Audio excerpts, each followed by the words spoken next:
ത്രിയേക ദൈവത്തിൻ്റെ അതിപരിശുദ്ധ നാമം വാഴ്ത്തപ്പെടുമാറാകട്ടെ.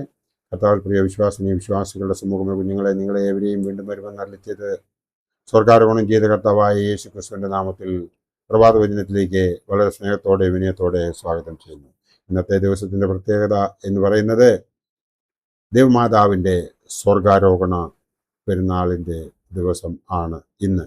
കഴിഞ്ഞ 15 ദിവസങ്ങൾ നമ്മൾ നോമ്പ് നോക്കി. ആ നോമ്പ് വളരെ പ്രധാനമായ ഒരു നോമ്പ് തന്നെയാണ്.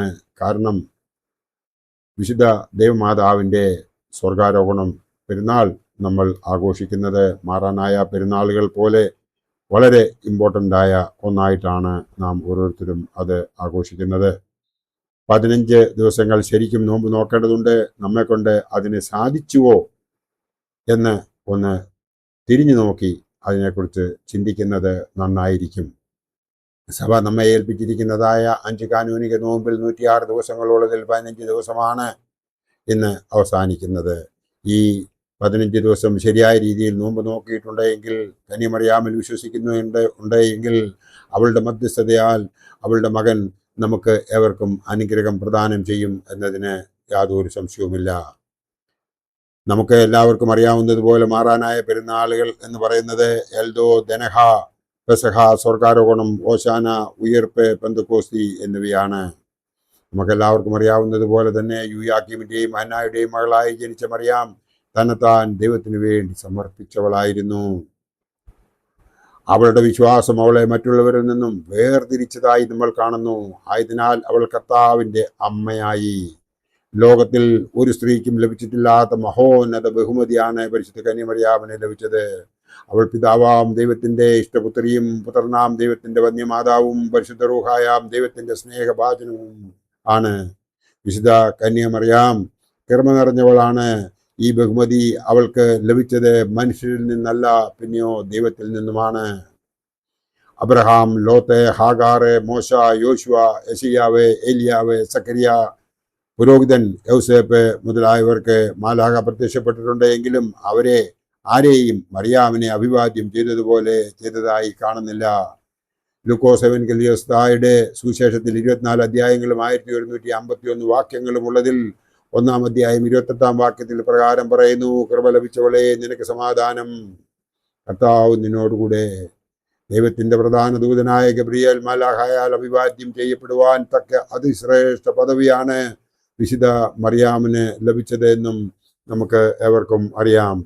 ദൈവമാതാവായ വിശുദ്ധ മറിയാം ഹൃദയശുദ്ധിയുള്ളവരുടെ മാനസറാണിയാണവൾ. ഞെരുക്കത്തിൽ ഇരിക്കുന്നവരുടെ ആശ്രയമാണ്. നിരാശയിൽ കഴിയുന്നവരുടെ പ്രത്യാശയാണ്. വിധവകളുടെ തുണയാണവൾ. അനാഥരുടെ നാഥയാണവൾ. പീഡിതരുടെ രക്ഷയാണവൾ. പാപികളുടെ സങ്കേതമാണവൾ. രോഗികളുടെ ആശ്വാസമാണവൾ. ദരിദ്രരുടെ ഭണ്ഡാരമാണവൾ. ജ്ഞാനത്തിൻ്റെ ഉറവിടമാണവൾ. നീതിയുടെ ദർപ്പണമാണവൾ. നിർമ്മലതയുടെ മകുടമാണവൾ. മാലാഖമാരുടെയും സകല വിശുദ്ധന്മാരുടെയും രാജ്ഞിയാണവൾ. ക്രിസ്ത്യാനികളുടെ അഭയമാണവൾ. ഉപദ്രവിക്കപ്പെടുന്നവരുടെ കോട്ടയാണവൾ. പരിപൂർണമായി വിശ്വസിക്കുന്നവരുടെ സഹായിയാണവൾ. അതായത് പരിപൂർണമായി വിശ്വസിക്കുന്നവരുടെ സഹായിയാണവൾ. നമ്മൾ പരിപൂർണമായി വിശുദ്ധ കന്യമറിയാമിനെ വിശ്വസിക്കുന്നുവെങ്കിൽ അവളുടെ മധ്യസ്ഥതയാൽ നമ്മളുടെ ഈ ലോകത്തിലെ എല്ലാ നല്ല ആഗ്രഹങ്ങളും സാധിച്ചു കിട്ടും എന്നതിന് യാതൊരു സംശയവുമില്ല. വിശുദ്ധ മാതാവിൻ്റെ ജനനം എത്രയോ പ്രാർത്ഥനയ്ക്ക് ശേഷമാണ് സംഭവിച്ചത് എന്ന് നമുക്ക് ഏവർക്കും അറിയാം. ബാല്യകാല ജീവിതം വളരെ വിശുദ്ധമായിരുന്നു. യേശുവിനെ പ്രസവിച്ച ശേഷം അവൾ അനുഭവിച്ചതായ കഷ്ടപ്പാടുകൾ ഒന്ന് ഓർത്തു നോക്കുക. മകൻ്റെ കഷ്ടാനുഭവത്തിൻ്റെയും ക്രൂശുമരണത്തിൻ്റെയും ദൃക്സാക്ഷിയാകേണ്ടി വന്ന ഒരു അമ്മ ഒന്ന് ആലോചിച്ച് നോക്കുക. നമ്മുടെ കുഞ്ഞുങ്ങൾക്ക് എന്തെങ്കിലും ഒരു ചെറിയ കുഴപ്പമുണ്ടായാൽ, അസുഖം വന്നു കഴിഞ്ഞാൽ നമ്മൾ എന്തുമാത്രം ദുഃഖിക്കും. അവനെ ആശുപത്രിയിൽ നിന്ന് തിരിച്ചു വരുന്നത് വരെ നമ്മൾ ഓരോരുത്തരും വിഷമിച്ചു കൊണ്ടിരിക്കും. എന്നാൽ നമ്മൾ ഒന്ന് ചിന്തിച്ചു നോക്കിക്കേ. പടയാളികൾക്ക് ഭരണാധികാരികൾ ഏൽപ്പിച്ചു കൊടുത്ത ആ യേശു ക്രിസ്തുവിൻ്റെ കഷ്ടത, അവനെ കൊല്ലുവാൻ വേണ്ടി കൊണ്ടുപോകുമ്പോൾ ഒരു അമ്മ പുറകിൽ നിന്ന് കണ്ടുകൊണ്ട് വിലപിക്കുന്ന ആ ദുഃഖം, അവളുടെ ഹൃദയത്തിൽ തറച്ച ആ വാൾ, നമ്മൾ അതിനെക്കുറിച്ച് ചിന്തിച്ചിട്ടുണ്ടോ? അങ്ങനെ ഉണ്ടായിരുന്ന ആ അമ്മയെ ആ ക്രൂശിൽ കിടന്നുകൊണ്ട് യോഹന്നാൻ സ്ലീഹായെ ഏൽപ്പിക്കുന്നതായ ഭാഗം നമ്മൾക്കറിയാം. കുരിശിലെ 7 വഴികളിൽ ഒന്നാണ് അത്. അത് നാം മനസ്സിലാക്കിയാൽ മാത്രം മതി. തൻ്റെ മകനെ, തൻ്റെ അമ്മയെ യോഹന്നാൻ സ്ലീഹായെ ഏൽപ്പിച്ചിട്ടാണ് പ്രാണനെ വിടുന്നതായി നാം കാണുന്നത്. ആ മാതാവിൻ്റെ സ്വർഗാരോഹണം അതിവിശുദ്ധമായിരുന്നു എന്ന് നമുക്ക് ഏവർക്കും അറിയാം. ആ മാതാവിനെ നമ്മൾ അഭയം പ്രാപിക്കുന്നുവെങ്കിൽ ദൈവം നമ്മളെ എല്ലാവരെയും അനുഗ്രഹിക്കും അവളുടെ മധ്യസ്ഥതയാൽ എന്നതിന് നമുക്ക് എല്ലാവർക്കും അനുഭവസ്ഥർക്ക് ഉറപ്പുണ്ട്, യാതൊരു സംശയവുമില്ല.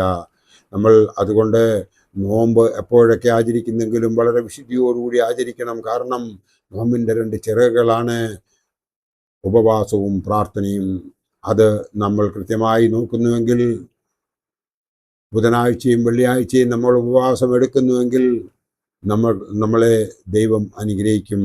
ഉപവസിക്കേണ്ടാത്തതായ ദിവസം എന്ന് പറയുന്നത് 3 നോയമ്പിന് ശേഷം വരുന്ന 18 ദിവസവും ഈസ്റ്റർ മുതൽ പെന്തക്കോസ്തി വരെയുള്ള 50 ദിവസങ്ങളും മാത്രമേ ഉള്ളൂ ഉപവസിക്കേണ്ടാത്തത്. നാം കാനോനിക നോമ്പുകൾ നോക്കണമെങ്കിൽ, ബുധൻ വെള്ളി ദിവസങ്ങളിൽ ഉപവസിക്കണമെങ്കിൽ അനുദപിക്കുന്നവർ ആയിരിക്കണം. അവർക്ക് മാത്രമേ ദൈവത്തിങ്കിലേക്ക് തിരിയുവാൻ സാധിക്കത്തുള്ളൂ. ആയതിനാൽ ദൈവമാതാവിൻ്റെ സ്വർഗാരോഹണ പെരുന്നാൾ മാറാനായ പെരുന്നാളുകൾ പോലെയാണ് ആചരിക്കുന്നത്. അതെന്തുകൊണ്ട് അങ്ങനെ ആചരിക്കുന്നു എന്ന് നാം മനസ്സിലാക്കി കഴിയുമ്പോൾ നമ്മളുടെ വിശ്വാസത്തിൽ ദൃഢതയുണ്ടാവും. ആ ദൃഢതയാണ് ഓരോ ക്രിസ്ത്യാനിക്കും വേണ്ടത്. ശൂനോയോ നോമ്പിൽ നാം അനുദപിക്കുന്നുവെങ്കിൽ അനുഗ്രഹിക്കപ്പെടും എന്ന് നമ്മുടെ പിതാക്കന്മാർ നമ്മോട് പറഞ്ഞത് നമ്മൾ അനുകരിച്ചോ എന്ന് ചിന്തിക്കേണ്ടിയിരിക്കുന്നു. ദൈവത്തിങ്കിലേക്ക് അടുത്തു ചെല്ലുന്നവരെ അവൻ കൈവിടുകില്ല എന്നുള്ള ആ തിരുവചനം നമ്മൾ വായിച്ച് നമ്മുടെ ഹൃദയത്തിൽ ഗ്രഹിച്ചിട്ടുണ്ടെങ്കിൽ നമ്മൾക്ക് ഒരിക്കലും ഒരു ദോഷവും ഉണ്ടാകുകയില്ല. അതിനൊക്കെ ദൈവം നമ്മളെ അനുഗ്രഹിക്കണമെന്നുണ്ട് എങ്കിൽ നാം ഈ നോയമ്പിൽ നമുക്ക് ശരിയായ രീതിയിൽ നോക്കാൻ സാധിച്ചിട്ടില്ല എങ്കിൽ അടുത്ത നോയമ്പ് നമുക്ക് വരുന്നത് 25 നോയമ്പാണ്. കാനോനിക നോമ്പ് നോക്കുമ്പോൾ ആ 25 നോമ്പ് നാം കൃത്യമായി ആചരിക്കുന്നുവെങ്കിൽ പിന്നീട് വരുന്നതായ 3 നോയമ്പും അതിനുശേഷം വരുന്നതായ വലിയ നോയമ്പും അതിനുശേഷം വരുന്നതായ ആ ശ്രീഹന്മാരുടെ നോമ്പും പിന്നീടുള്ള ഈ 15 ദിവസത്തെ നോമ്പും എല്ലാം കൂടെ ചേർത്ത് 106 ദിവസങ്ങളാണുള്ളത്.